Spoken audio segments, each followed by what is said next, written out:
if you give public promise to do something, you kind of have to do it, and there is no way to escape it. So there's no escape for me now.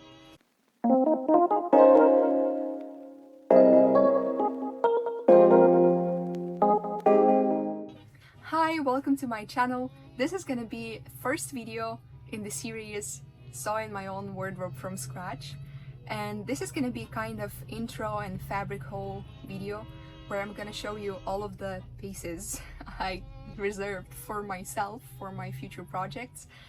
As you may or may not know, I have a little store on Etsy, and I've been making clothing for people from all around the world for about 3 years now. And I'm not a professional seamstress. I'm mostly self-taught.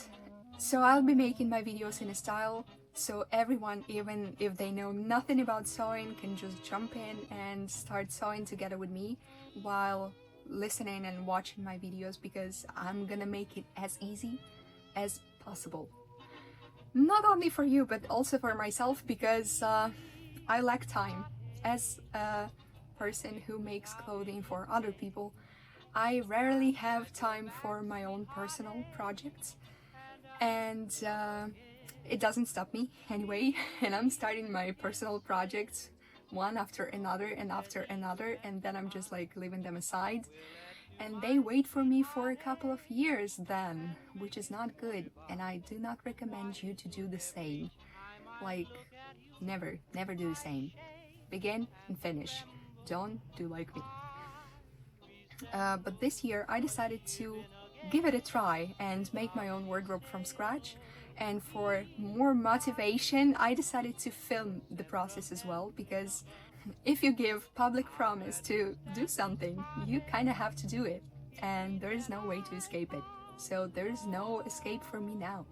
I've been dreaming of making my own wardrobe from scratch for a couple of years now, and since I'm trying to make both my business and my personal life a little bit more sustainable, I'm buying fabrics almost exclusively from vintage stores, antique stores, and some like dead stock fabric stores. So it takes time to collect all of the pieces that I have, and most of them I offer in my shop, but I was able to collect enough pieces of fabric for my own projects to make something that I really would wear, would cherish, and something that would be representative of me as a person and as a designer. So now I'm going to show you what I have, what fabrics I have, and what future I have in mind for them. Let's go.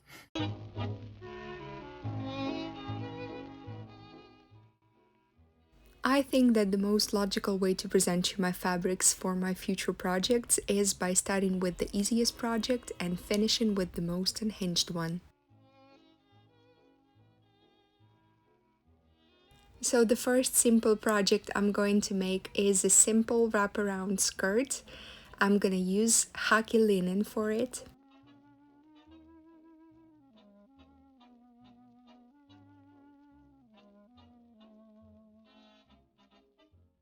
For the next simple project I have in mind, I plan to use this beautiful navy linen, but I haven't decided yet whether I would love to make it into a vintage pinafore dress or maybe a skirt. I haven't decided yet. There's plenty of fabric for both, so I think we will decide it later. Next comes beautiful vintage black and yellow gingham piece of wool, and I plan to turn it into beautiful circle skirt. It just looks like it, I don't know, it gives me that vibe that it wants to be a circle skirt. But first, I need to finish this one. I actually cut this out a couple of months ago and I planned to finish it for my birthday, but I didn't have enough time, and I even have a ruffle already done for it with lace attached, and I just need to sew it together and add a zipper, and that's it. So I think this one is gonna be next victim. The winter is fast approaching us, and I think it's time for me to make something warm and cozy for myself. I thrifted this piece of beautiful vintage Austrian fabric quite long time ago, and I think it's time to turn it into some 18th century style vest. I don't know why I picked exactly this design, but I just feel like it. I know that it's over 6 months until summer, but I'm already thinking about some summer dresses and summer projects, and I don't know about you guys, but to me, this fabric speaks sundress. It just dreams to become a sundress and nothing else.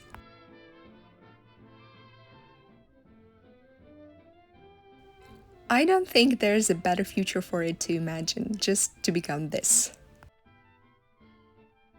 I also got myself a couple of pieces of vintage cotton, and I think these pieces want to become shirts. On the topic of thrifting, this beautiful piece came to me from a thrift shop, and it looks to me like it's a 70s style, so it's worth turning this piece into a 70s style dress. And I will try to show you what I mean, but unfortunately, until I make it, I'm afraid I won't be able to show you the exact way that I imagine this dress to be.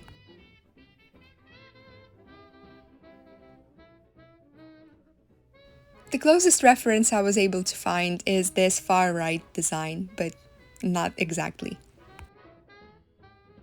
And since we are already talking about 70s fashion, look at this beautiful vintage linen that I found, and it has embroidered roses. And I also was able to find a similar net fabric that I plan to layer on the top of it to get really cute 70s design. I plan to use this embroidered linen for a base layer form-fitting dress and use this embroidered net for the top layer and for the bell sleeves.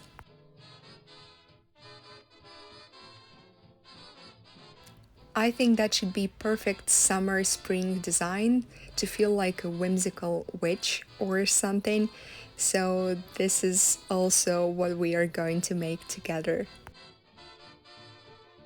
I know it's hard to imagine what it's gonna be like at the end, but hopefully this reference will help just a bit.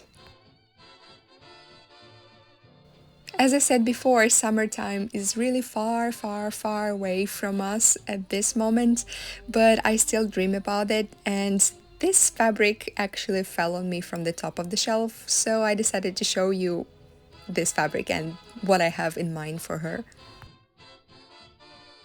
And I couldn't help but show you another embroidered summer fabric because I think that would be just gorgeous summer top with the little sleeves, and I think I'm even able to show how it will look, like the idea of it, and I think it will be very cute.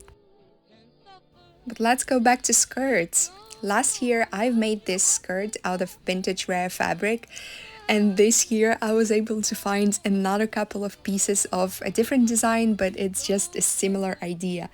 I plan to add a lot of lace over here, and at the bottom I'm gonna add many ruffles.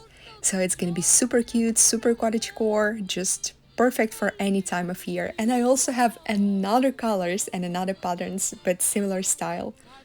Also last year I've made a pumpkin skirt and I even made a video about it. You can watch it on my channel. But I also have another colors and another similar tablecloth designs, and I want to turn some of them into skirts too. Now let's get to some of my more unhinged projects for future. Last year I visited 18th century style ball for the first time in my life, but unfortunately I wasn't as prepared as I would like to. So this year I plan to use all my skills and everything I have in my stash, including this beautiful vintage linen fabric, to make a beautiful gown to shine at the ball. Look what I have in mind for this fabric. There's just perfectly enough of it to make something like this.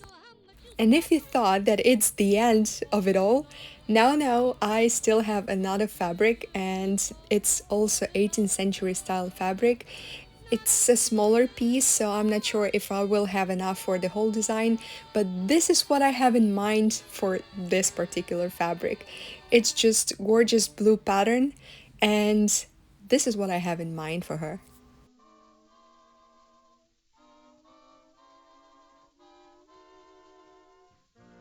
Thank you for watching. I hope you liked the selection of fabrics and projects that I have in mind for future couple of months. Of course, I said that it's gonna be sewing my wardrobe from scratch, but some of the gowns are not really wardrobe like, they are more costume like. But actually, let's be honest, who doesn't need or who doesn't want to have an 18th century gown in their wardrobe? It's so nice to run errands wearing it, am I right? So I think I will be adding something more in between all of these projects, but these are my priority because some of them I will need for special occasions like balls or some kind of other stuff. If you like watching me making something and would love to join me on my sewing journey, please consider subscribing to my channel and maybe leaving a comment so I can read them and just have more motivation and more inspiration to create in future. Bye!